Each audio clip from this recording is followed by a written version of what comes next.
प्रजापति दक्ष का प्रस्ताव है कि विवाह के बाद आप कैलाश छोड़कर उनके महल में रहें।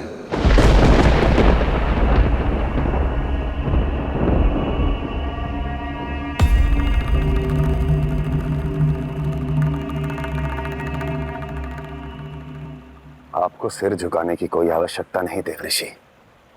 प्रजापति के इस प्रस्ताव के पीछे उनकी पुत्री के जीवन को सहज करना नहीं, बल्कि पुत्री जमाता के संबंध को असहज करने का भाव है।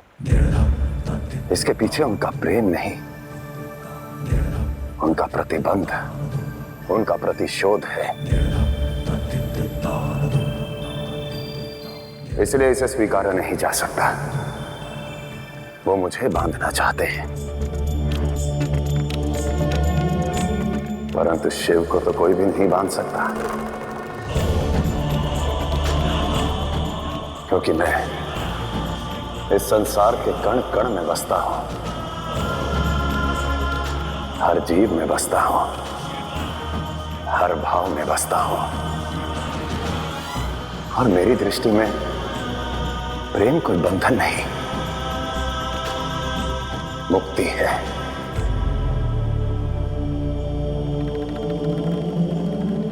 इसलिए आप जाकर कह दीजिए प्रजापति दक्ष से कि संबंध शर्तों से नहीं,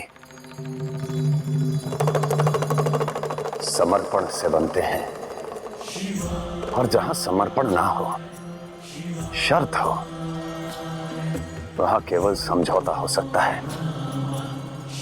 और मेरी और देवी सती का विवाह का कारण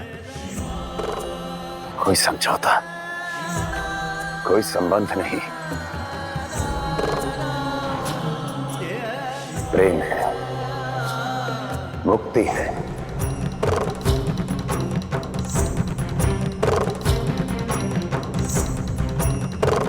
मैं वहां जाऊंगा क्योंकि देवी सती ने मुझे स्वयं अपना वर स्वीकारा है। जी प्रभु।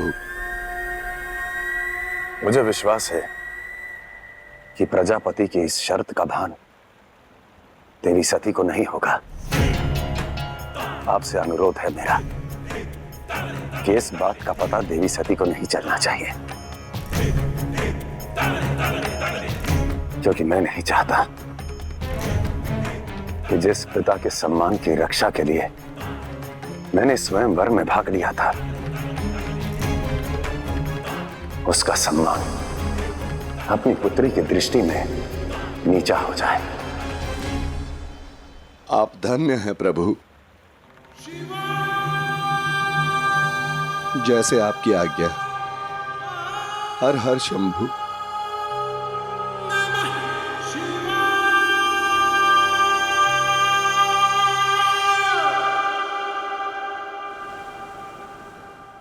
तो मेरा प्रस्ताव अस्वीकार कर दिया उस अहंकारी ने। अरे नहीं भैया, उन्होंने अपना उत्तर दिया है, संबंधों की परिभाषा समझाई है। सत्य कहा उन्होंने कि शर्तों पर व्यापार चलते हैं, संबंध नहीं। अब आप पर है, व्यापार चाहते हैं या संबंध। मैं जानता था कि वो अहंकारी यही उत्तर देगा। एक प्रयत्न था मेरी ओर से कि संबंध के कारण हमारी कटुता समाप्त हो जाए, परंतु शिव की मंशा तो कुछ और ही है।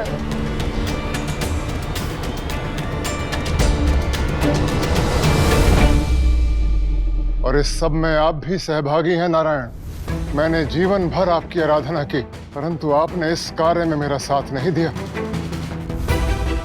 शिव के सामने मुझे अकेला छोड़ दिया। मेरे आराध्य ने भी मुझे अकेला छोड़ दिया, और मेरे उस परम पिता ने भी, जिसके लिए मैंने शिव से शत्रुता साधी।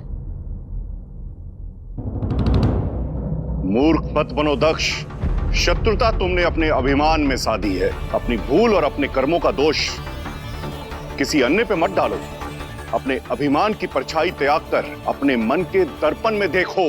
नारायण जगत संचालक हैं। ये जानते हुए कि तुम अनुचित मार्ग पर हो, तुम्हारा साथ कैसे देते, वो भी शिव के विरुद्ध। अब आपके तो वचन भी वेद हैं। मैं आपसे तर्क वितर्क तो कर नहीं सकता, और आप कितना भी प्रयास कर लें, शिव के प्रति मेरे विचार नहीं बदलेंगे। शिव ही सत्य है, इसे स्वीकार कर लो।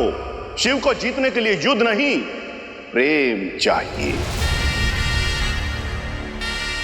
आदि शक्ति को पुत्री के रूप में पाकर मुझे गर्व है,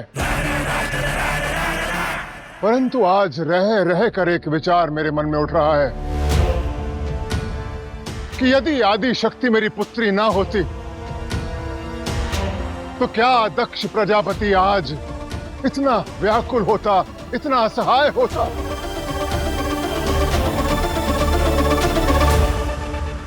मैं व्याकुल हूं, असहाय हूं, पर हारा नहीं हूं। शिव का ये शत्रु हारेगा नहीं।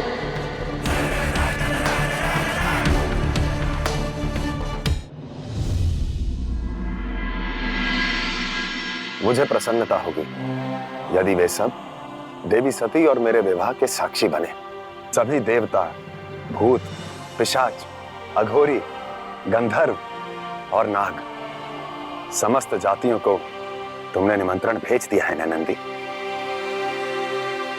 क्षमा करें महादेव, असुरों के लिए निमंत्रण, क्या उन्हें भी आमंत्रित कर दे हम?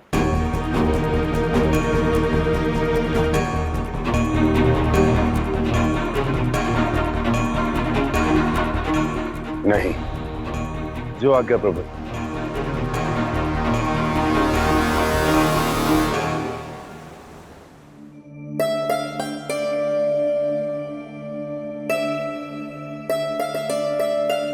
क्या हुआ सती? विवाह की बेला पास आ रही है लग रहा है ना?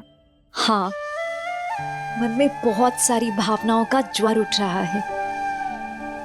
बता नहीं सकती मन में क्या कुछ हो रहा है। किंतु मैं बता सकती हूँ कि तुम इस पोशाक में बहुत सुंदर लगोगी। कहीं ऐसा ना हो कि महादेव तुम्हें देखकर इतने चकित रह जाएं कि सब पद ही लेना भूल जाएं।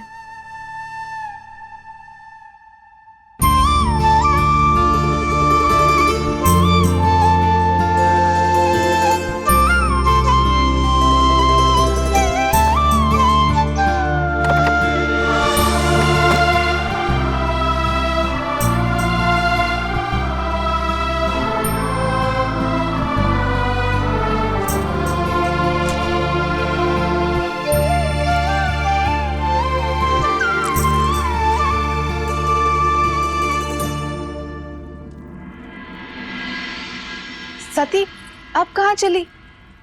विवाह मेरे अकेले का नहीं है ना, तो श्रृंगार केवल मेरा क्यों हो?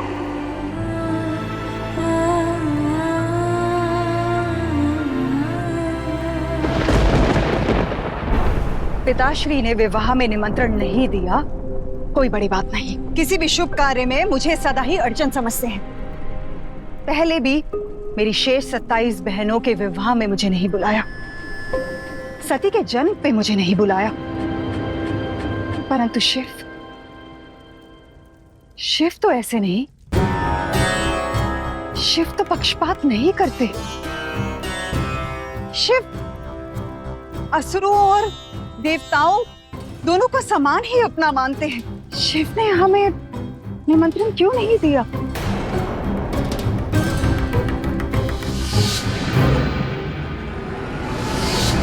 समुद्र मंथन के समय जो कुछ हमने किया, उसके बाद शिव हम असुरों को अपने विवाह में आमंत्रित क्यों करेंगे? हाँ राजा बलि, अमृत मंथन हमसे करवा के हमें ही उपेक्षित कर दिया। क्षमा करें माते, आप शिव को न्यायप्रिय मानती हैं, किंतु हम नहीं मानते। इस बात पर विवाद क्यों? स्पष्ट हो गया ना, हमें आमंत्रण नहीं मिला। अर्थात अन्य देवों की भांति शिव भी हमारे साथ पक्षपात करने लगे हैं। प्रतीक्षा छोड़िए, स्वर्ग पर पुनः अधिकार करने का मार्ग निकालते हैं। निमंत्रण नहीं आएगा। यह कैसे संभव है?